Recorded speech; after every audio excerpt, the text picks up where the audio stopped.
I grew up in Soweto at a time when there was a lot of tension between the ANC and the IFP. That tension sort of got exposed in the way people related. So your neighbors and the people around you, there was always some kind of suspicion because of the nature of the politics back then. So it was interesting to have that as my experience, like as an experience that opens me up to the world, basically. I have this memory of during an exam at school, we had to draw a diagram of an ear, and the teacher came up behind me and whispered to me that I would get very good marks for the kind of diagram that I did. And I think throughout school there were moments like that that made me aware that I had a skill that I could work with. My father also discovered that I had the skill, and he supported it by making sure that I always had material to work with. But my brother, who was also quite involved in my schooling or just guidance in general, had applied to UCT without me knowing.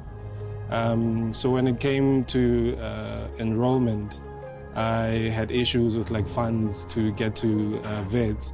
But luckily, like a week later or so, I got a letter from the University of Cape Town to say that they were offering an entrance scholarship.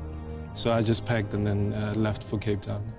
I was lucky enough to be exposed to Jane Alexander, who's one of the artists that I've been following.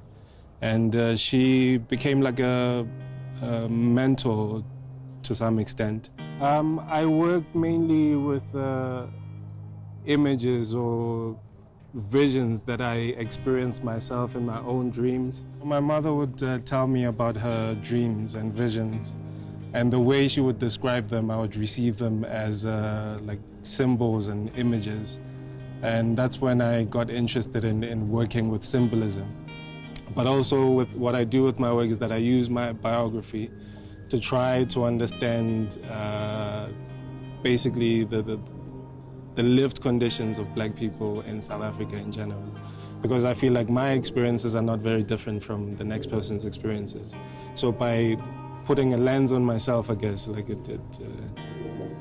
opens up that narrative. I trained as a sculptor, but I progressed on to work with photography. But I feel like there's a marriage in all these mediums. So for me, it's usually about the image that I want to show, and then trying to see what medium fits best. My next step moving forward is to continue trying to take my work to the world, basically. A big thank you to Standard Bank and the National Arts Festival for the program that they've been running for as many years as they have. And I'm glad that I'm part of the list of artists that they've chosen as young artists. So I'm very thankful, and I wish that they continue to do the work and bring out artists that South Africans need to know about. So.